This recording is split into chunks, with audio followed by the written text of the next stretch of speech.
Hey guys, how are you doing? So Crypto Insight UK here, bringing you back another YouTube video. We are on the 22nd of January 2022, and we are going to be looking at a few different things today. We're going to start off with some TA, and then we're going to get into a bit of news. We're going to talk about the Sologenic airdrop.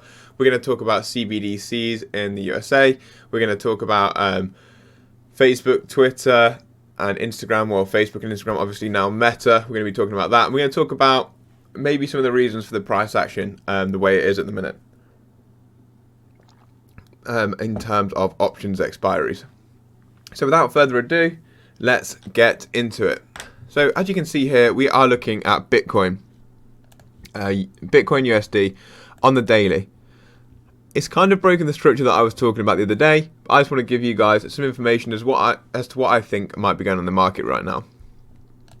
So what I've previously talked about in these pricing structures was the liquidation wick, as you can see here, set back on the 16th of May, followed by a slightly lower low, confirmed a higher low, and a push out of about 68% from that bottom we've measured before. And then again, a similar thing happened in the 7th of September. We had a liquidation wick, followed by a lower low, followed by a higher low, and a further push out. I think it was about 80% from that point. And then this time we've got the liquidation wick, and I thought this might have been the lower low. I was looking for a higher low and a push out, but we could have a lower low here. This could be the area that we're looking at. And I'm going to show you a couple of examples on XRP as to why the charts don't marry up specifically the same to last time, and obviously some other things that I am more bullish on. So we'll just keep on Bitcoin for a second. But if you have a look at the RSI, the Relative Strength Index on the daily, as you can see, we are now into the oversold territory. We're at 27 on the oversold reading on RSI, and the last time we had an RSI reading this low was back in May, like the 18th of May. It didn't quite mark the bottom, but we were basically there. And then before that, we didn't have one until the C19 crash in 2020 on the 11th of March 2020. So basically what I'm trying to say is we are at our lowest point on a relative strength index that we've been, well, either since the bottom when the price was at around $30,000 or the 2020 C19 crash. What that says to me is, if this is the bottom, and we are forming a bottom here, it's not a bad bottom to be forming around the $38,000 mark. We're going to get into, as I said, some options in a second, but let's just have a look what other sorts of structures that we're looking for and what sort of levels of price are very important to us at this time. So obviously from here, could we see a further depreciation? Yes, of course. What am I looking for as areas of support? Well, I actually do think we're kind of on an area of support, and the lowest we could tap that area is 37,400. If we were going to lose that, we would be looking down to come no lower, hopefully, than 28,000. That would provide a nice double tap. It will be a double bottom and a double tap on that level, and that could be a bullish structure going forwards. However, if we lose that, we are looking towards previous all-time highs. A real drop below there, down to the sort of $19,000 mark. Am I expecting that? Not at all, because we're oversold already. We're also having decreasing volume with a downwards trend, a decreasing volume into an oversold territory. Those three things, for me, that is a bullish divergence, and we should be looking to find and form a bottom at some point. The structure, as I said, I'd be looking for, if this is that lower low that I was talking about, that we hadn't set there, obviously, as we've set a lower low now. Again, I'm looking for a relief rally. I'd look for that to take us up to at least $45,000, and then maybe form a higher low and then push out from there. From there, I'd be looking to head all the way up to the $58,000 mark. Well, we've got to obviously breach the $52,000 resistance, and then up towards the $59,000. So have a quick look at XRP. XRP is 69 cents right now. What I was saying was, with the liquidation wicks, what we've had with XRP previously. And do I think this will happen? No, I personally don't think we'll get another chance to buy in at this price. But what we've seen in the past here, look, as you can see, it's quite defined, or more defined here on XRP. So we had the liquidation wick here. We set the lower low.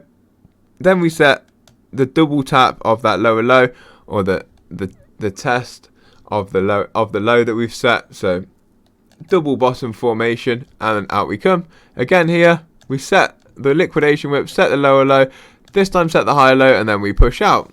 Okay, so what have we got here on XRP? Obviously on the 5th of December, there's the liquidation wick. We haven't come down and set a lower low yet. Do I think we'll do that? I actually personally don't. I think that XRP is holding its strength pretty well in comparison to things like Bitcoin. We could be using this area here of support from the 5th of December 2020, and that's where I think we shouldn't go too much lower than where we are right now for XRP. I've seen a lot of play calls for 60 odd cent, which would follow. They're looking for a fifth wave or an ABC correction or a fifth wave in the Elliott waves, an Elliott wave count, but I personally think we are pretty much at the bottom. The only thing that I do think and should be taken into consideration massively is when a lot of people draw bottoms into charts, it's where obviously a lot of open interest is. Big whales do like to flush these bottoms by printing a slightly lower low than expected in order to liquidate any longs or buy orders that might be, or stop losses that might be triggered around those sorts of areas. So let's say we presume, like I said, this could hold as the bottom at $37,500 for Bitcoin. They may flush the price back down a little bit further to the $35,000-ish mark just to try and liquidate some of those positions. I haven't looked into the total market cap for a while. I'm just going to have a quick look now. So this was a massive area of support that I've had drawn into the total market cap. As you can see, we wicked down, used that as support in the 21st of September. Sorry. We also used it as support in April. And we are very close to that region. Now that's at $1.7 trillion. We're 1.765 trillion, and we're currently at 1.825 trillion.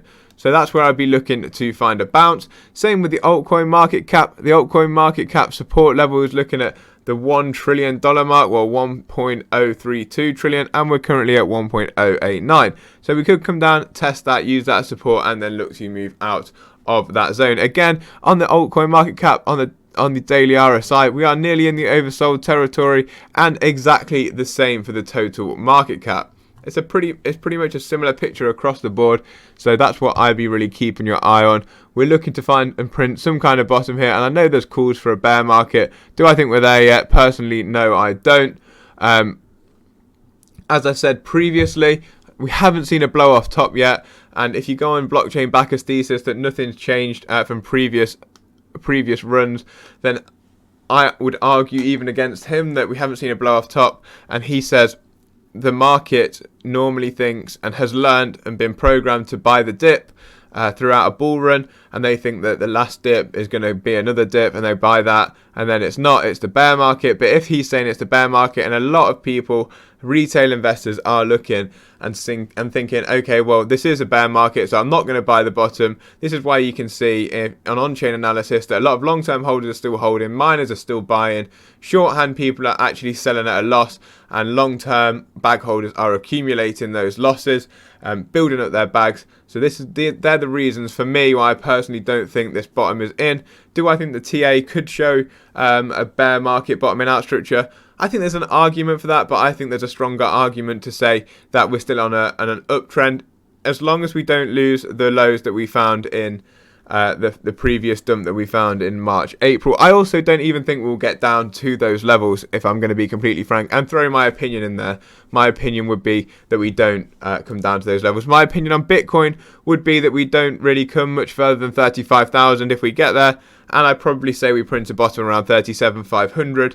But that's, again, my personal opinion. I wouldn't want to lose the $29,000 level. I also don't think we will come down there. On XRP, do I think we'll come down much further? I honestly think we're very near the bottom on XRP.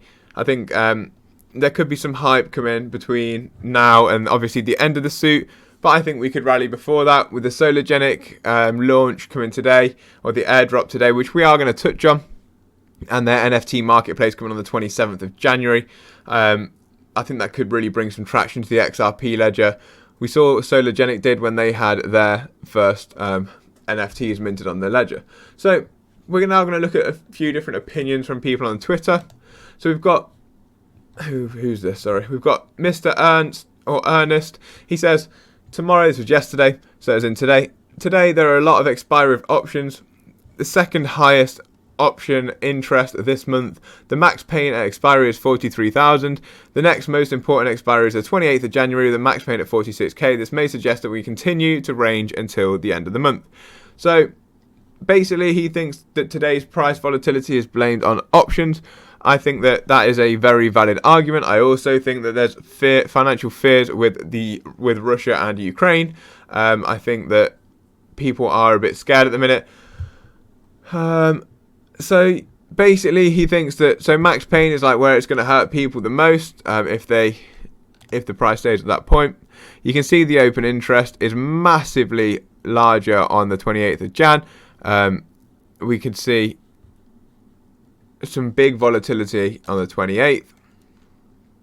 So basically, he's just saying that he thinks we will rally from here up towards 46,000 by the 28th of January, and then we'll see some huge volatility there. So next, we have InvestAnswers on Twitter, who says, Bitcoin up 4%, down 9%, all in 12 hours. Welcome to option expiry. Bears are in control. They need Bitcoin under 41,000 to pocket 130 million in gains. Seatbelts, please. Sit or flush. Welcome to Friday expiry. So basically, we are, as you can see on his chart, we are at the bottom of the Bollinger Bands. And basically, he's saying that this is a long flush. I think that these are often followed by a short squeeze. So if we can try and print some kind of bottom in and around here, like I was saying when I was just showing you the TA there, then we build a bit of momentum from there and we squeeze out these shorts and literally ping the opposite way. Now we're just going to get into a little bit on Sologenic. Sologenic tweeted, I need to have a sip of water, give me 1 second. Sologenic tweeted, we're happy to announce that the distribution of Solo airdrop has begun.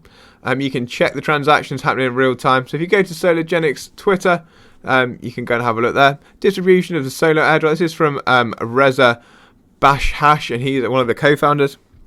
Distribution of Solo airdrop will start tomorrow. This was yesterday. As planned, the distribution is not instant. This is an automated system expected to take a few days to complete. Once distribution starts, we'll share the wallet addresses so you can track the transactions as they happen, which they've done here, which is great. They're also still on their Marathon exchange listing. They've been listed on Liquid Exchange today. Can't say I've ever heard of Liquid personally. Has anyone heard of Liquid? I personally haven't, as I was saying. And Quorum to be supported on BitTrue. As I was saying, we have the Sologenic NFT marketplace being dropped on the 27th of January. So that's about a week's time from here.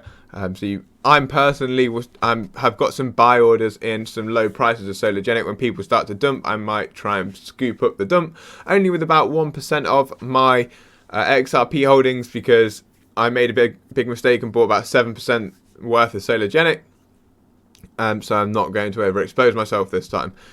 Also remember that if you have got them on limit orders, if they don't get filled, you keep your XRP anyway. So for me, I do think Sologenic's bullish long term, and I'm going to be holding that. I checked my Exum wallet just before this video, and I do actually have my Solo on my Exum. I'm still waiting for it on my Toolkit or Trustline. On my Toolkit Trustline airdrop there. So I'm waiting for my XRP to Solo distribution. I've had my Solo to Solo is what I'm trying to say. So next, another big piece of news is the Fed and the CBDC Whitepaper. Basically, the Fed came out and released their opinions on CBDCs and released their white paper on it. To be completely honest, had a little look through this, read what people were talking about. There's not a lot in here suggesting whether they are or aren't going to introduce CBDC. What I would say is they've taken a year to write a 40-page document, which shows that there's definitely interest in this market. They also basically said that a positive to releasing a CBDC would be it would keep the strength, or has the potential to keep the strength of the dollar as a world reserve currency. But they're basically saying that they're not going to do anything else. I think they're kind of baiting Congress, or waiting for Congress to come through with some legislation that they can then follow and to introduce their CBDCs from there. some other important news that's been going on. Twitter launches NFT profile picture verification. This came live yesterday. I think it's only if you've got Twitter Blue, you can link your MetaMask to it, and then you get like a hexagonal Twitter DP. And along the same lines, Facebook owner Meta dives into the NFT collectible craze. They basically are letting people buy and hold NFTs, or their plan is to let people buy, hold and exchange NFTs through Instagram and Meta, but that's all we've heard from them so far. And to be completely honest, guys, that's all we've got today with the updates from Crypto Insight UK. This afternoon, I am going to be interviewing John Deaton, the lawyer representing the XRP holders. So if you get time, maybe drop a comment on my YouTube video, or if you want to ask him a burning question, please DM it to me on Twitter or on Instagram. That would be great. And thank you very much to everyone who's tuned into this YouTube video. If you enjoyed it, please drop me a subscribe and like and drop me a comment. Thank you very much. It helps with the algorithm. And peace up.